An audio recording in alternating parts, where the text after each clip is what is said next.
Welcome to my channel. Hi hello నమస్తే, నేను మీ రమేష్. మీరు చూస్తున్నారు నా ఛానల్ AVB టీవీ.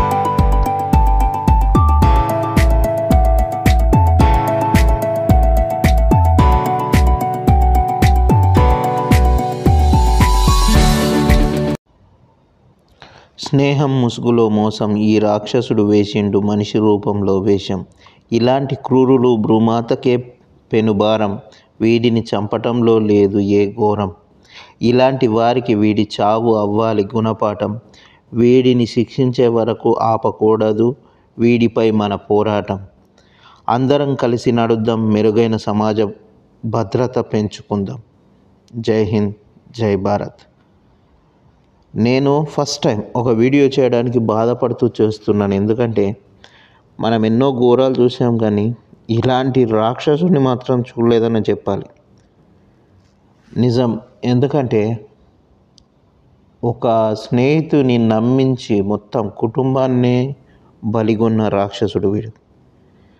ఆ రాక్షసులన్నా వీడికంటే బెటర్ ఏమో అనిపించింది. వీడి గురించి చదువుతుంటే తెలుసుకుంటే స్నేహితుడి పిల్లలను, భార్యను, స్నేహితుడిని, మొత్తం కుటుంబాన్ని అంతమొందించిన కిరాతకుడు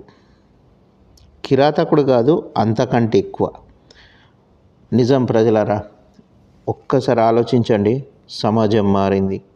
ఒకప్పుడు రాక్షసులు అంటే కొమ్ములు వాళ్ళను గుర్తించడానికి వీలుండేదట, కానీ ఇప్పుడు ప్రతి మనిషిలో ఒక రాక్షసుడు దాగి ఉన్నాడు. మనిషిని చంపుకోవడం అన్నది అమానుషం. అయినా కానీ మనిషి సృష్టించిన డబ్బు కోసం మరో మనిషిని చంపుతుండంటే ఎంత ఘోరమైన పరిస్థితిలో ఉన్నామంటే మనము. ఒకప్పుడు ఊర్ల కోసం, దేశాల కోసం, రాష్ట్రాల కోసం కొట్టుకునే వాళ్ళు ఇప్పుడు ఏకంగా ఇళ్ళ కోసం కొట్టుకొని చంపుకునేంత దారుణమైన పరిస్థితిలో ఉన్నామంటే అర్థం చేసుకోవచ్చు. స్నేహితుడిని చంపి కుటుంబాన్ని సర్వనాశనం చేసిన వీడిని ఏం చేయాలి? ఇలాంటి వాళ్ళను ఉపేక్షించకూడదు. వెంటనే ప్రభుత్వం చర్యలు తీసుకొని ఇలాంటి వారికి ఉరిశిక్ష విధించడం కాదు, ఉరిశిక్ష వెంటనే అమలు చేయాలి. అట్లాంటప్పుడే ఇట్లాంటి ఘోరాలు చేసే వరకు భయము, చెయ్యకూడదు అనే ఆలోచన వస్తుంది.